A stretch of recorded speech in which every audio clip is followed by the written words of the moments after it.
Dans les TOC, il y a une obsession, une pensée envahissante et une compulsion, un comportement. Par exemple, dans les obsessions, ça va être des peurs, la peur de la contamination, le besoin de vérifier. Dans les comportements, ça va être souvent des rituels de lavage ou des rituels de calcul. Il peut y avoir aussi d'autres troubles un petit peu compulsifs qui peuvent être autour de se regarder systématiquement dans la glace, au point que ça devienne obsessionnel. Se tordre les cheveux, s'arracher les cheveux. Bon, il y a énormément d'exemples à ça. Et là encore, dans le cas des TOC, c'est un petit peu comme le cas des addictions.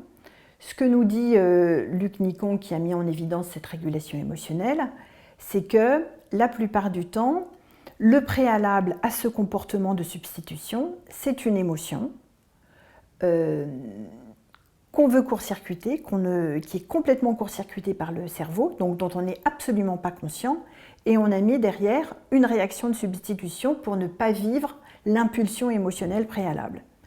Donc le travail du thérapeute dans ce cadre-là, ça va être d'aider le patient à sensoriellement, et pas intellectuellement, parce qu'intellectuellement on ne va pas y arriver, sensoriellement mettre la main sur cette impulsion préalable qui engageait derrière le comportement de réaction de substitution, comme l'addiction ou le TOC.